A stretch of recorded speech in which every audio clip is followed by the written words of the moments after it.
What's up, you guys? I'm coming at you with another video, and this is actually me re-uploading the Dark Law hero, well, the dinosaur hero deck profile, because after reviewing the quality, I didn't think it was up to standard of what I like to upload. So out of respect to you guys, I just decided to completely re-upload it, reshoot the video, and basically just add some cards into the extra deck. So if you guys have seen that, I added a few more cards into the extra deck, but basically it's going to be the same thing.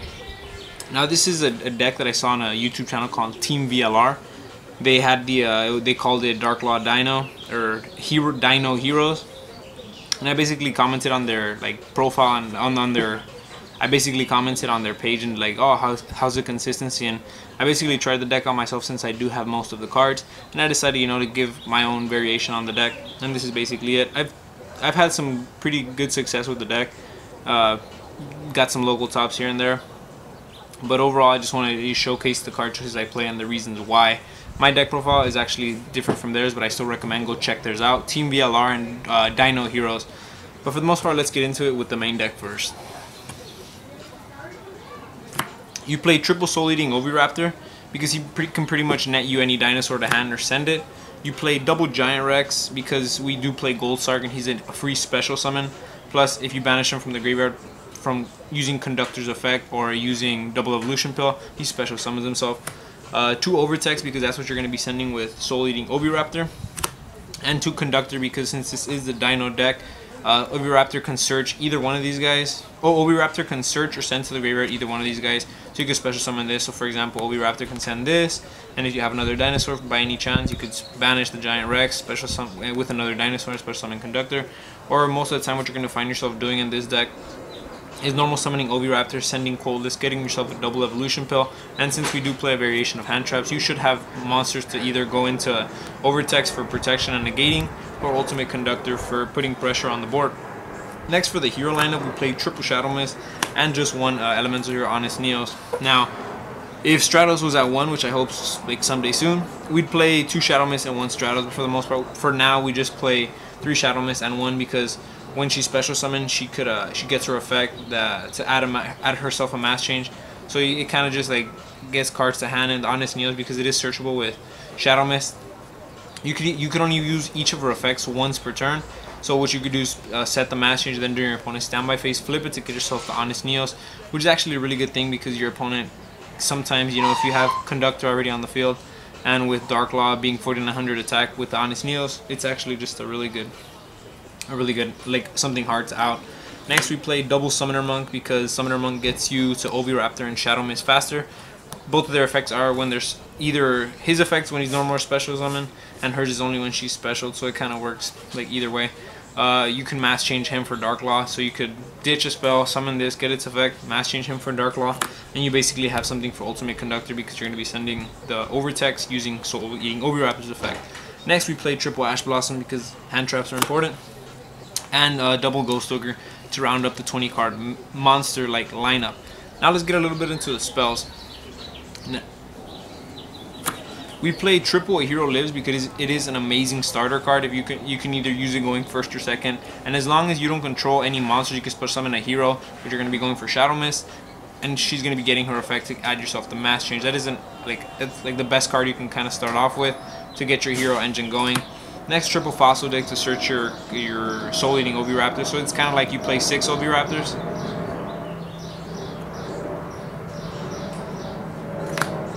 Next, we play 2 Gold Sark because using Gold Sark to send Giant Rex, especially some of the Giant Rex, is just it's just a good it's a good way to get a rank play going or get yourself into Lagi or Dolka, which we do play. The good thing about this deck is that it has a lot of baits. You can use each one of these, and you can basically bait your opponent out to use Ash Blossom. Sometimes it's even worth it just to pay 4,000 to bait the Ash Blossom to get the Conductor to do damage, or use the Gold Sark to special summon the Giant Rex to bait certain traps. So that's what I kind of like about this deck. You have options, and you can manipulate your opponent to negate what you want them to negate. So this is basically it for all the search cards. Next, we play double Evolution Pill because when you send the Overtext, you add this to hand. Mass Change 2 because again, the priority of the deck is you want to make Conductor and spit out Dark Law as fast as possible. The combination of them two is just absolutely amazing because Conductor can just beat over anything, and Dark Law banishing kind of ruins a lot of strategies.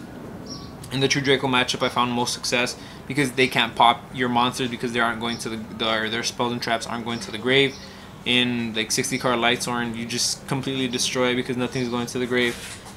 And in the Trickstar matchup, they can't outgrind you with the reincarnations and things like that because they won't be able to use them. So that's basically it. That's why like I played 3 mass change too, because that's like what I found best. You can mass change pretty much into any mass hero. So as long as it's like the same attribute, so you could mass change Ghost Ogre, you can mass change Ash Blossom. As long as it's a monster with a level, you can mass change it.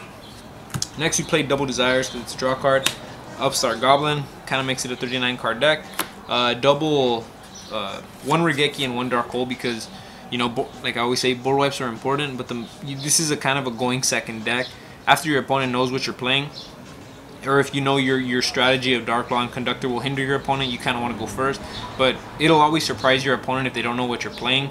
Plus, drawing any one of these, just board wiping them, then killing them for game is always just so much fun, so why not? Finally, we play 2 Twin Twisters. Now, if you guys have noticed, we have like a very high ratio of cards that pay cost, for example, Mass Change 2 and Twin Twisters. The reason we play Twin Twisters is because being able to discard a card, being able to put a dinosaur in the graveyard, or being able to just put any card in the graveyard kind of puts you at an advantage because you want things in the graveyard to banish for Ultimate Conductor. So that you can put Giant Rex, you can put Overtext, you can put cards like Ghost Ogre and Snow Rabbit or Ash Blossom if you don't need them or you need to just push for game. So like putting things in the graveyard to get to use Double Evolution Pool for is like really important in the deck. Plus you could even discard a Shadow Mist to add yourself the Honest Neos. As long as she's sent to the grave, she gets her effect. So that's the interaction with that card. So that pretty much wraps it up for the spells and traps. Now let's talk a little bit about the extra deck. So to start off with the extra deck, you always gotta have a token. We play 1 Underclock Taker because making it and having Conductor under it is just like pretty much you're just asking to go for game. Evilsaur Lagia and Dolka because all you need is 2 dinosaurs. So Oviraptor and Giant Rex are like the only 2 you can make. That's why I play Giant Rex in my variation of the deck because these guys are so powerful. If you use a Double Evolution Pool to put an Overtext, any one of these guys in Overtext is double negation. So you can kind of lock your opponent out with that. My personal favorite is always to put Lagia and Overtext going first. Your opponent won't see it coming. Having double negations plus hand traps in hand, it just, you know, like it's just great.